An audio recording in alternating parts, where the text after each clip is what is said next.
कृष्णाय वासुदेवाय हरये परमात्मने प्रणत क्लेशनाशाय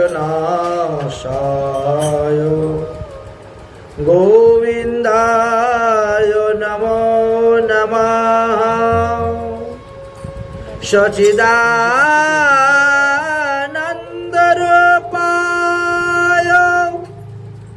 विश्व उत्पत्त्यादिहेतवे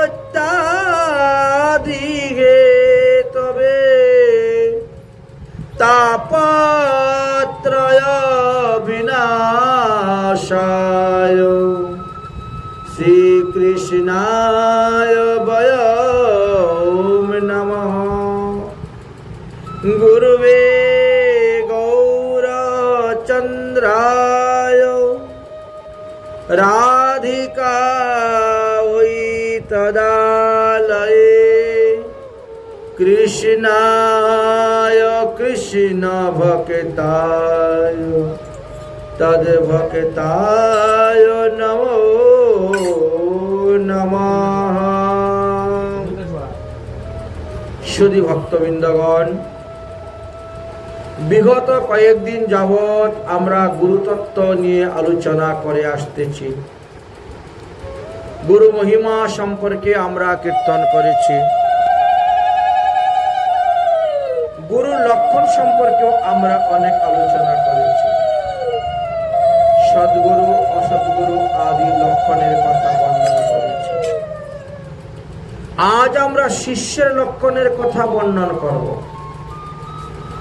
বিগত 7 দিন যাবৎ আমরা শুধু গুরুদেবের মহিমার কথা, লক্ষণের কথাই বর্ণনা করেছিলাম। আজকে শিষ্য লক্ষণের কথা বর্ণনা করব। কেন বললেন? যারা গুরুর আসনে বসে আছেন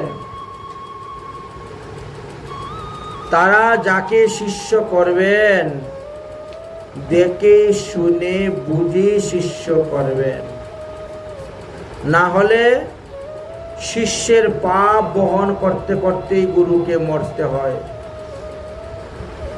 শিষ্য যদি পাপ করে সেই পাপ গুরুকে বহন করিতে হয়। এই জন্য যাকে তাকে শিষ্য করতে নেই। শিষ্য করার আগে যাচাই করে নিতে হবে। যিনি মন্ত্র নিতে এসেছেন তিনি কি ভজনের জন্য মন্ত্র নেবেন, ভগবান পাদপদ্ম লাভ করার জন্য মন্ত্র নিতে চাচ্ছে, না দেহ শুদ্ধি করার জন্য মন্ত্র নিতে আসছে? যারা দেহ শুদ্ধি করার জন্য এসে মন্ত্র নেয় তারা গিয়ে আবার অপবিত্র দেহ করে নেয়, দেহকে আর পবিত্র রাখতে পারে না। যারা হরিভজনে ইচ্ছা আছে তারাই দেহকে পবিত্র রাখতে পারে। এই জন্য হরিভক্তি বিলাসে শিষ্যের লক্ষণ সম্পর্কে বললেন। প্রথম লক্ষণ, যে ব্যক্তি দাম্ভিক প্রকৃতির হয় তাকে কখনো শিষ্য বানিও না। 2 নম্বর লক্ষণ, যে ব্যক্তি কৃপণ তাকে শিষ্য বানাইও না।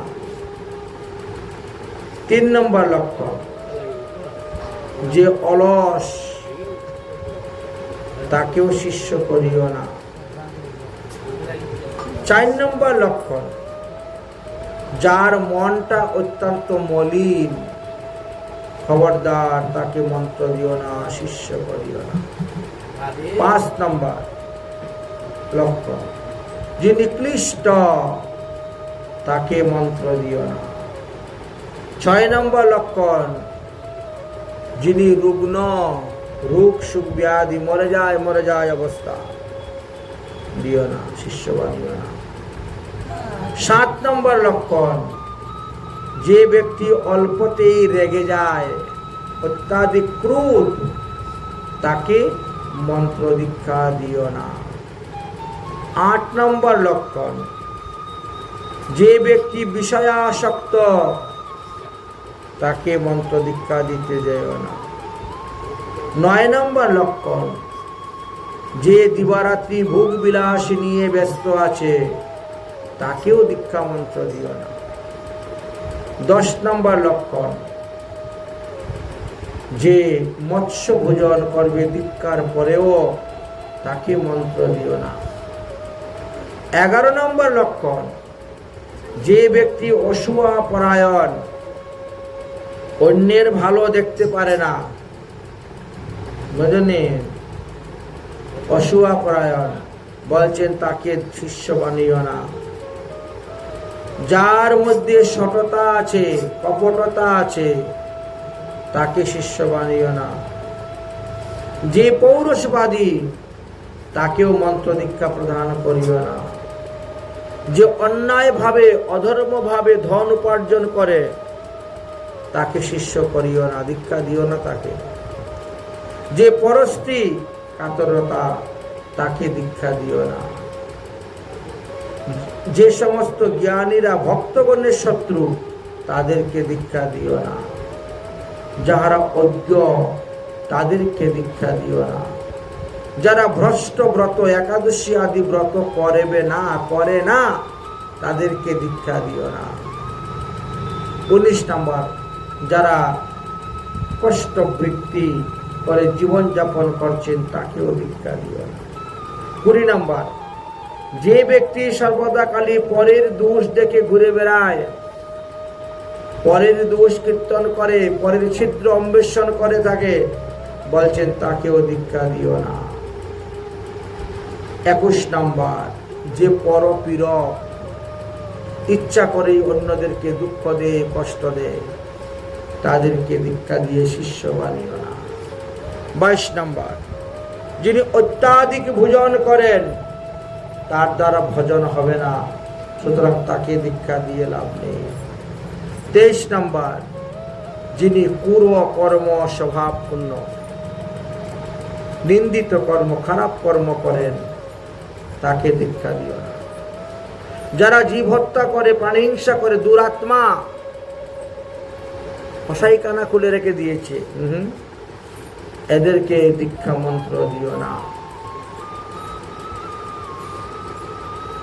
দুরাত্মা। 25 নম্বর, নিন্দিত কর্মে রত, খারাপ কার্য করে অর্থ জীবিকা নির্বাহ করেন তাকেও দীক্ষা দিও না। 26, সতত অসন্তুষ্ট,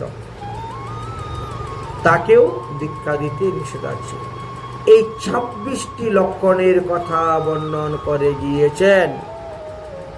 এতাদৃশ্য ব্যক্তিগণকে কখনো তোমরা দীক্ষা মন্ত্র প্রদান করিবে না, কারণ ইহারা দীক্ষার অনধিকারী, অধিকার নাই, অনধিকারী। তথাপিও যদি কেউ অর্থের লোভে ওই সমস্ত লোকদেরকে দীক্ষা দেন, তবে মন্ত্র দেবতা ক্রোধিত হয়ে যান, ক্রোধের ভাজন হন, অন্তে গুরু এবং শিষ্য উভয়কেই নরকে গিয়ে নরক যাতনা ভোগ করতে হয়। গুরু এবং শিষ্য উভয়কেই পশু জনিতে গিয়ে জন্মগ্রহণ করতে হয়। এই জন্য শাস্ত্রে বলছেন, লুবি গুরু পাপি চেলা, পারের বেলায় ঠেলাম ঠেলা। কারণ কি? কেন নিষেধ করলেন এদেরকে মন্ত্র দিতে গিয়ে শিষ্য করিও না?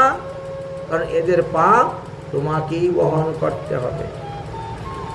এই 26টা লক্ষণের মধ্যে একটা লক্ষণ যদি কারো কাছে থাকে, খবরদার তাকে শিষ্য বানাইতে যাইও না, তাহলে তোমারই বিপদ আছে, তোমাকেই শিষ্যের পাপ সারা জীবন টানতে হইবে। হরিভক্তি বিলাস নামক গ্রন্থের প্রথম বিলাসের 77 নম্বর শ্লোকেতে বলছেন, রাজ্যাচ অমাত্যজ্জা দোষ পত্নী পাপং সংভর্তরি তথা শিষ্য অর্জিতং পাপং গুরু প্রশ্নতি নিশ্চিতম। যেই রূপে মন্ত্রী কোনো দোষ করলে সেই দোষের খেসারত রাজাকেই দিতে হয়, রাজা প্রাপ্ত। পত্নীকৃত কোনো পাপ হইলে সেটা স্বামীকে ভোগ করতে হয়।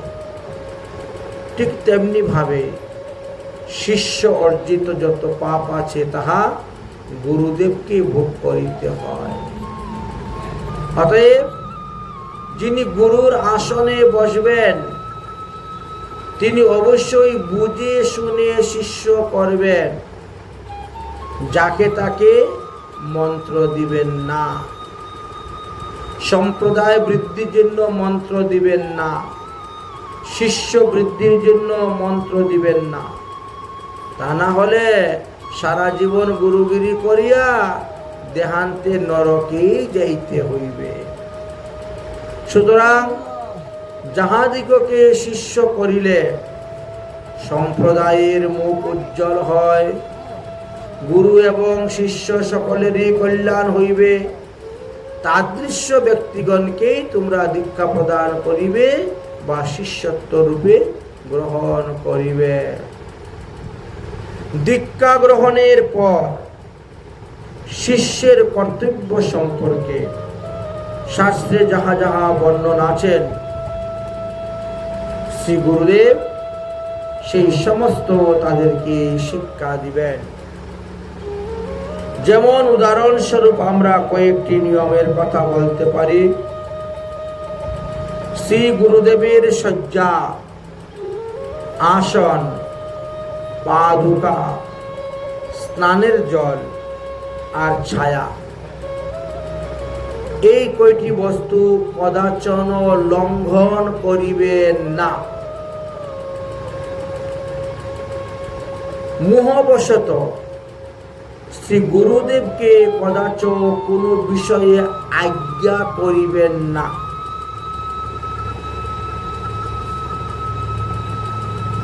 আবার কদাচ তাহার আজ্ঞাও লঙ্ঘন করিবেন না।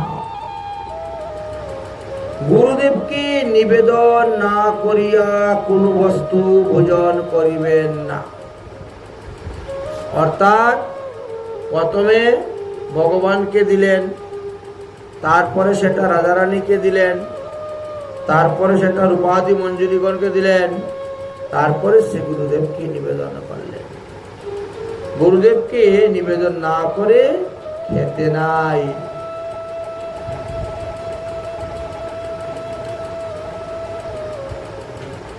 এবং গুরুদেবের অনুমতি ব্যতীত গুরুদেবের সম্মুখে অন্য কাউকে দণ্ডবত প্রণাম করিবেন না।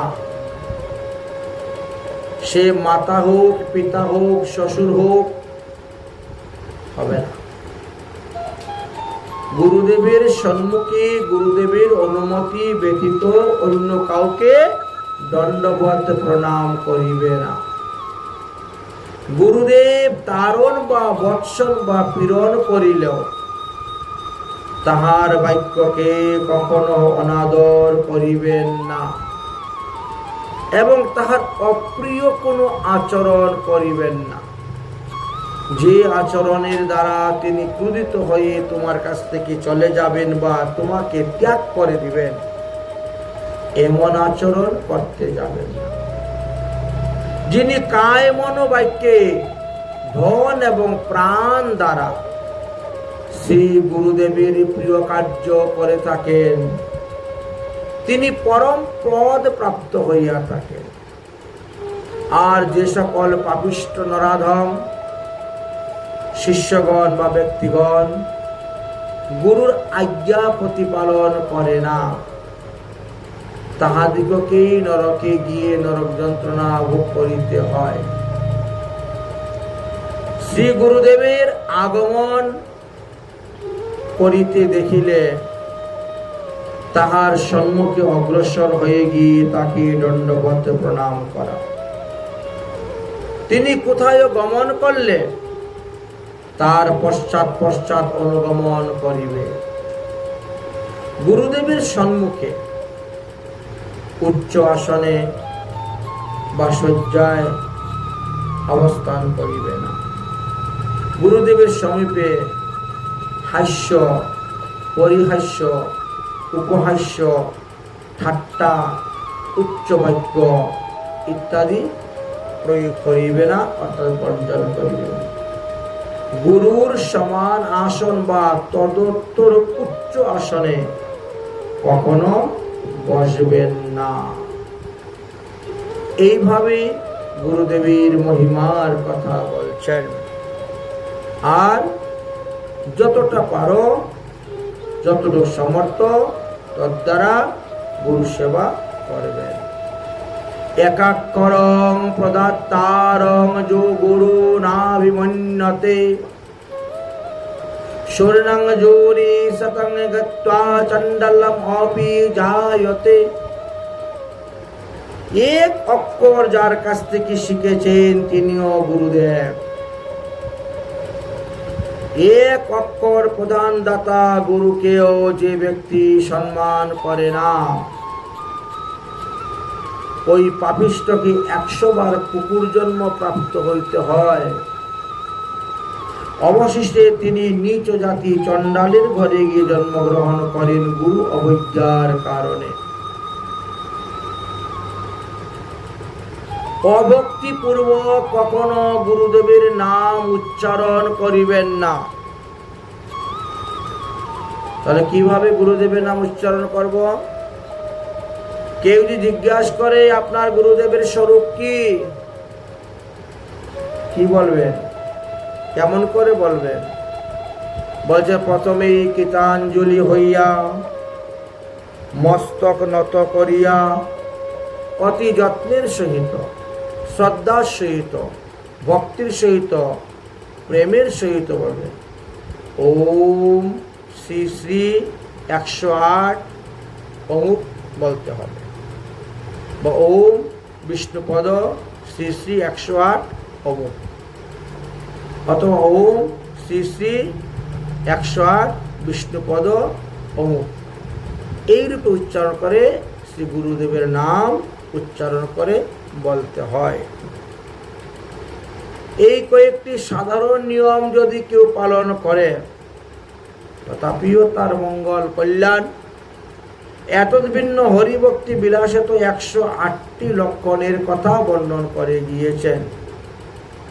সেইগুলি পালন করতে পারলে আরো ভালো।